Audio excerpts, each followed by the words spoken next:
हाँ दोस्तों, हमारी दादी भी कभी एक छोटी सी लड़की थी। वो कभी एक बच्ची थी।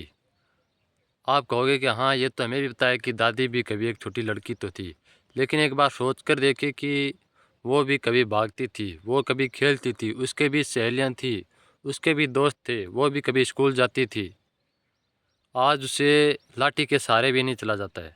आप अपनी दादी को देखिए, कभी वो एक छोटी सी लड़की थी, मतलब 13 साल की, 5 साल की, 10 साल की, आलू आ रोज से, और आज उससे लाठी के सहारे से भी नहीं चला जाता है। हमारी माँ को भी देखिए, वो भी कभी एक छोटी सी बच्ची थी, वो भी एक लड़की थी, आज कितनी उसके पास सर पर जिम्मेदारी आ गई है। अब आज उससे चला नहीं जाता लाठी के सहारे भी। वो भी कभी खेलती थी गलियों में, कभी उसका भी रिजल्ट आता था, माँ का भी, दादी का भी। आज वो अपने बच्चों का रिजल्ट देखकर खुश है। मैं इस वीडियो में आपसे ये कहना चाहता हूँ कि अपनी दादी के पास बैठिए, अपनी माँ के पास बैठिए, उनसे अपने बचपन की बातें छेड़िए कि दादी आप बचपन में क्या करती थी, क्या खेल खेलती थी। वो भी कभी पेड़ों पर चढ़ती थी, छोटी थी, आज उसे ज़मीन पर लाठी के सहारे भी नहीं चला जाता। सोचने वाली बात है, ये कोई छोटी मोटी बात नहीं है। और हम भी मतलब कभी उस दादी की उम्र के होंगे। छोटी सी बच्ची थी, वो भी कभी घुटनों के सहारे चलती थी। वहाँ जो हाथ में उसके दो दो लाठियाँ हैं। मतलब अपनी दादी के पास बैठिए, माँ के पास बैठिए, उसके बचपन की बातें छेड़िए। आप एक बार ये सोच कर देखिए कि जब हम अपने बचपन की बातें याद करते हैं या हमारे कोई बचपन की बातें बताता है, तो हमें कितना अच्छा लगता है कि बचपन में तू ऐसा करता था, बचपन में ऐसा करता था।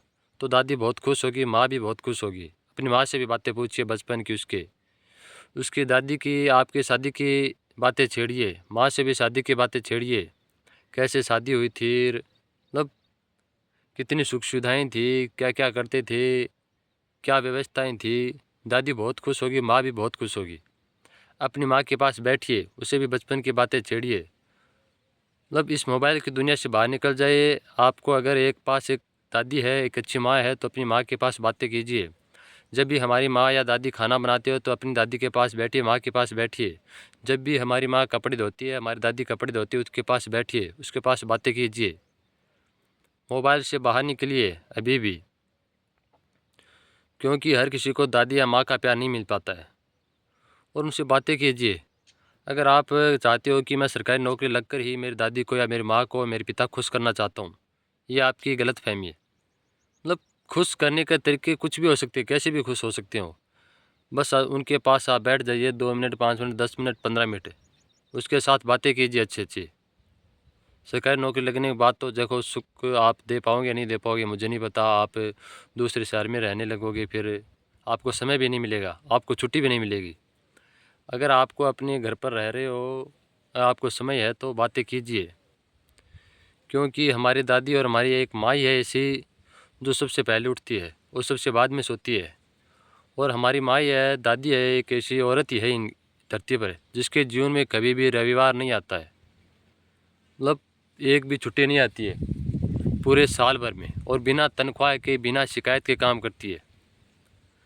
अगर रविवार आता भी है तो ज़्यादा काम लेकर आता है, क्योंकि बच्चों की छुट्टी होगी, उसके पति की छुट्टी होगी। अगर दिवाली आती है तो दिवाली ज़्यादा काम लेकर आती है। दिवाली पर बच्चों को छुट्टी हो जाती है, उसके पति की छुट्टी हो जाती है, लेकिन दिवाली ज़्यादा काम लेकर आती है। तो माँ से बड़ा, दादी से बड़ा धरती पर कुछ भी नहीं है। उसके साथ बैठिए, बातें कीजिए। सोच कर देखिए कि 45 डिग्री के तापमान में और उस चूल्हे की आग के पास वो हमारे लिए खाना बनाती है, हमारी दादी, हमारी माँ। तो उस खाने की तारीफ़ कीजिए, क्योंकि घर का खाना और माँ के हाथ का खाना हर किसी के नसीब में नहीं होता है।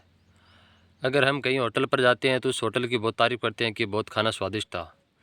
घर के खाने की भी कमी मत निकालिए। लोग तरस जाते हैं दूसरे शहरों में, जो लड़के पढ़ाई करते हैं या दूसरे शहरों में काम करते हैं, माँ के हाथ का खाना खाने के लिए। तो उस खाने की तारीफ़ कीजिए कि माँ, खाना बहुत बढ़िया था। उसमें कमी मत निकालो कि आज नमक कम था, आज ऐसा पानी ज़्यादा था। तारीफ़ कीजिए।